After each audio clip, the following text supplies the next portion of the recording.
Let's go on a journey north to visit my friend and fellow frame builder, Whit Johnson of Meriwether Cycles. If you're new to this channel, you probably think I'm a YouTube influencer, but actually, I'm a mechanical engineer who builds bike frames. Whit's shop is just outside Sacramento, surrounded by a whole bunch of furry animals. Before we check out the shop, let's go on a ride to beat the heat. Whit built me this beautiful gravel bike to ride, the Ponderosa. More on that later. I've been using like 22. One of the best.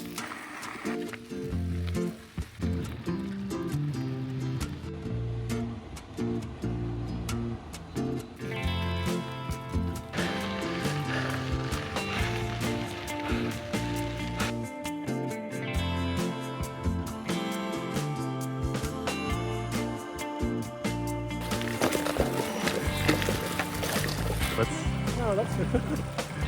Wow, look at that product placement.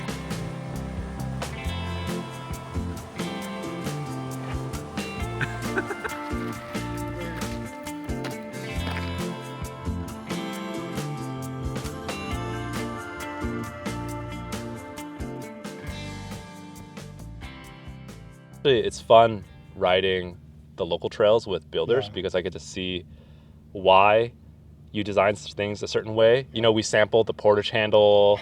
Yeah, it was a really fun rolling trail. Well, it's your first time on the bike I made you, so. Yeah. And what do you think? It's fun. So I'm usually used to like 40 mils, 42 mil tires. And this one is 50-ish, a claimed 50. Yeah. But it was noticeably easier to ride. I wasn't even thinking about it. For what you did today, for what we're going to be riding today, it's the ideal bike because you're kind of hopping in and out of roads, onto loose gravel, some seriously rough railroad grades, and steep descents and ruts. When it comes down to a bike, is it fun or not, right? Yeah, and that's like all it is. Yeah, and this bike's fun, right? Like if it had suspension fork, and I probably want to ride a mountain bike, and if it was. Yeah. If we were doing like a 40-mile road ride, I would want to ride a road bike, right? So Adam Sklar told me that back in the day when he grew up in Boulder, you were like the cool, fast guy. And I could tell you are still really fast because you're dropping me on every single climb and I'm like out of breath. Yeah, that's been a while now, but yeah. I came to Boulder in 91 and I graduated in 95, and that's when I started racing bikes. And at that time it was for Moots. Grassroots team. It was such a cool time to be around because I got my own YBB Softail. Oh, that's which why. You know I love. Okay, yeah, we'll get to that. Did you feel like racing on that team is what eventually led to inspiration of becoming a frame builder? For sure. Like I went into Source Saddle Recyclery. I don't even know what they called it, but it was Kent Erickson's shop at the time in Steamboat. He was deburring a top tube and he was just fixturing this Thai bike. And it was one of those realizations, like that's where a bike comes from and that's the bike I'm getting. It was just an allure. It wasn't necessarily like that's what I want to do, but it was like, wow, that's damn cool. Yeah. I only raced amateur level. Yeah. But,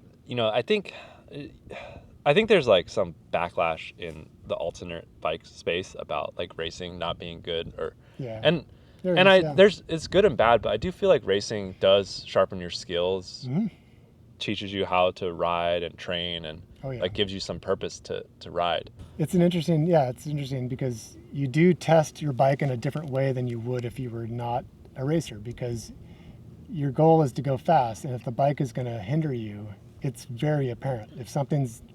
If there's a weak link on your bike, you're going to notice it real quick. It's going to break. Well, in this case, you can both build and ride pretty fast. So that's useful, right? They have a saying, right? Yeah. Never trust a skinny chef, So it's like the opposite, right? Like don't trust I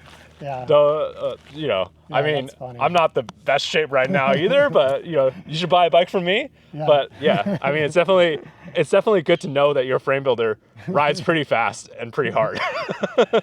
Yeah, I don't feel like I do, but it's funny how those are good days. Shall we keep going? Keep riding? Get out of here? Get to the shop before it gets to 100 degrees? Yeah, before it gets too hot. All right, let's go. We're not warmed up anymore. We rode home, took a break, got lunch, and visited the shop. Whit's shop represents over 10 years of experience honing his craft and the dedication to the art of frame building. There are tons of tiny little Easter eggs and history all over, even a special connection with the legend Tom Ritchie. More on that later. If you appreciate these in-depth looks, please consider giving the video a like and subscribing to the channel. It really helps us out. And now, Whit walks us through how he builds a Meriwether in his shop. All right, so first take the dimensions off the drawing and put it into the frame fixture. This is the Anvil 3.1 Journeyman. Don and Anvil were down in Golden when I lived in Boulder. So once we get the kind of the, you set the X and the Y of the front triangle, I'll get to mitering the main tubes of the front triangle. So I have steel and some tie down here. It's various from Velospec, from, there's still some True Temper in there. The tie tubing is over here, and that's mostly Titanium Joe. Once you get the tube sets, the bike design, I kind of separate to what's going to go on what bike, depending on the, tubing butt lengths and all that kind of stuff. This is going to be a steel single speed, pretty standard actually. It's just a simple single 29er, 2.6 max, probably a 2.4. And this is the milling machine I use for the front triangle mostly. It's, this is another Anvil fixture. It's the main tube mitering fixture. Yeah. It has a lot of flexibility in what it can do. So it can do seat stays too. It can do chain stays because this angles. Yeah. So you turn that, and that gives you the precise angle. Yeah. So right there, you can see that's the dial indicator shows where, not the dial indicator, but you know what I mean, the angle. The hole saws are up there. I see you have invested in the nice blue ones. Those are great for tie. Yeah, they're very good for tie. But the starts are pretty good too. So yeah. We use the Home Depot specials. Oh, do you? Yeah, they suck. They suck. Yeah. The horizontal is great because you can do the forks on it too.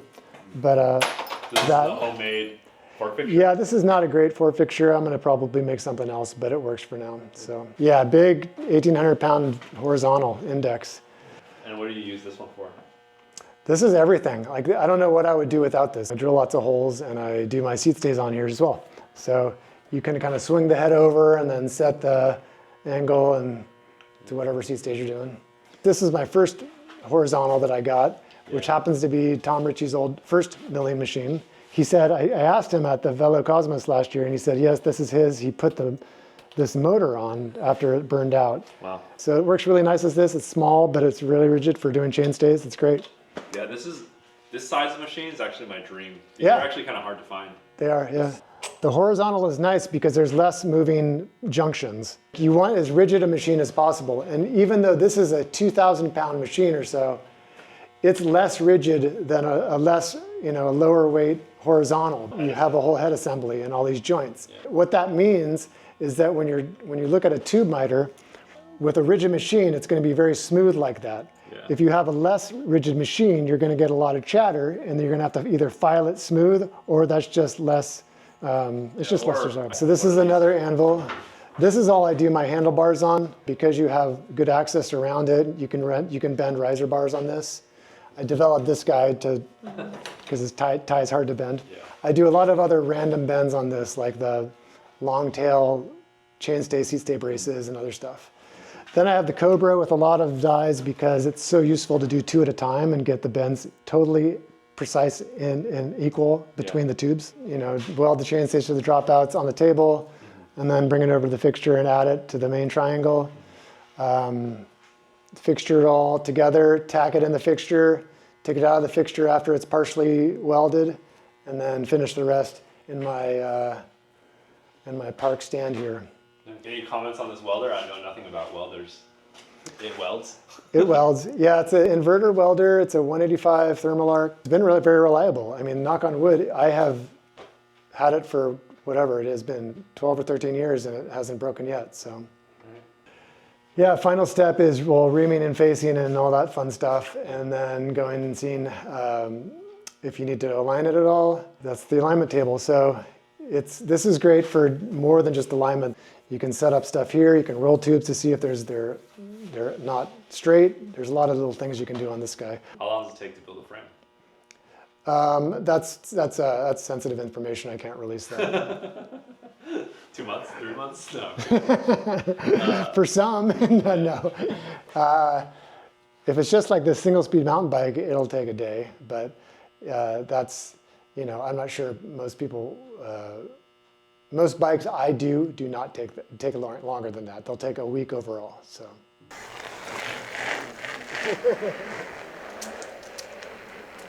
So this is one of my favorite bikes. It's just super fun. This is my Softail 29 by 27.5 plus mountain bike. My first favorite bike was a Moots YBB, which was a Softail as well. I just fell in love with it. The simplicity, you don't have to mess with anything, you don't have to service anything. It's the kind of, you just set it, forget it, and it works forever. This is my chubby gravel bike, the Meriwether Ponderosa. It's just a fun do-it-all bike for me. The bike fits 29 by 2.3s, although right now it has 2.1s on there for more, because I'm doing more road. Portage handle is placed as such that when you have a full fray bag on the bike, you can still reach and grab and pick your bike up over stuff. Favorite part about this bike? I think probably either the steel fork, which I really like, or my wacky seat post. Oh wow, that flexes a lot.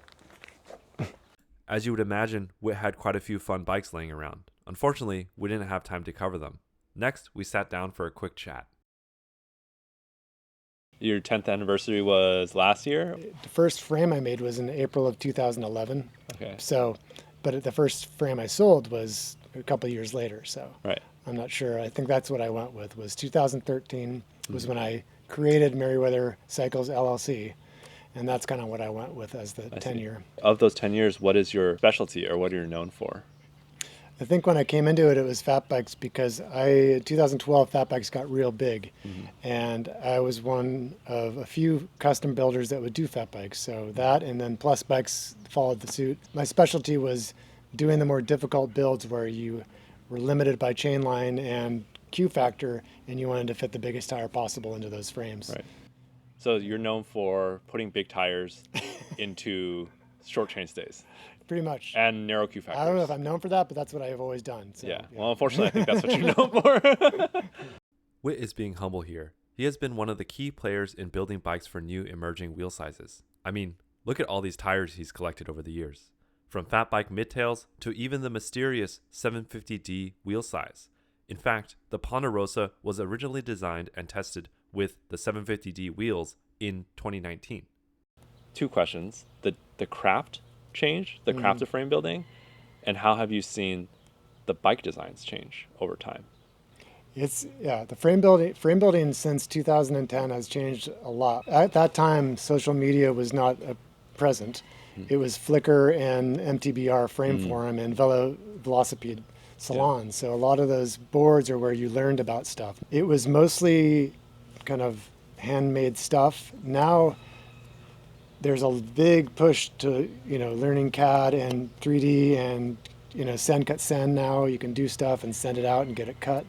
So do you think that's because the bikes have gotten more complicated?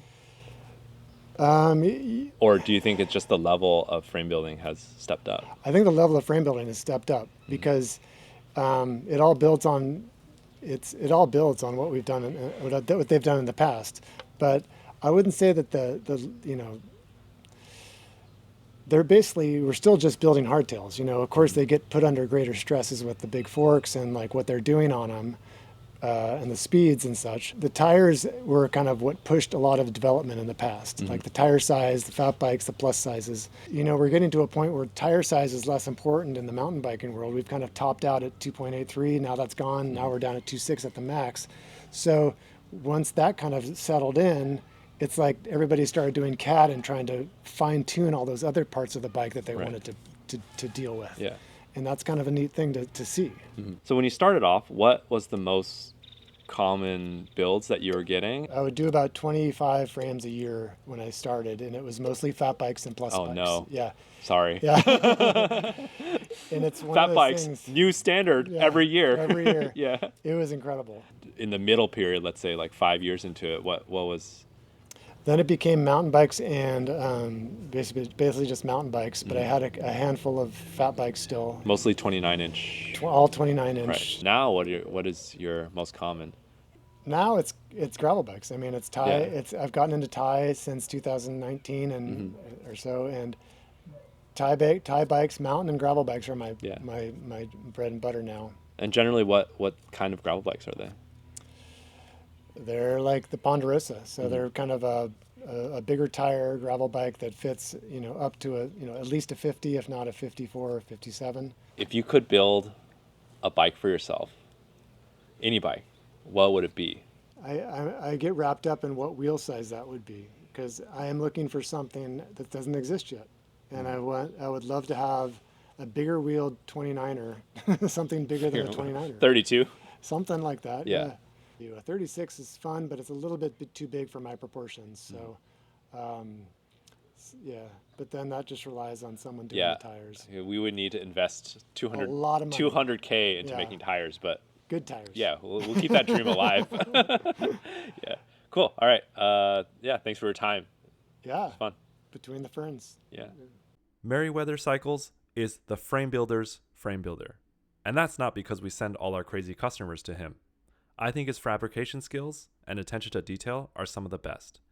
He may not be the most well-known frame builder, but he has been pushing the limits of tire and wheel size for the past 10 years. As a racer, rider, and now frame builder, Whit has always been on the forefront of bike innovations, from 29ers to fat bikes to plus bikes and now gravel bikes. Visiting his shop, riding together, and learning about his process, I can see how his experience translates to every bike he builds. I believe his newest bike, the Ponderosa, with its 29 by 2.3 tire clearance, is the next evolution of the gravel bike. If you made it all the way to the end, I really appreciate it. Please consider subscribing. It only takes you a second, and it really helps me out.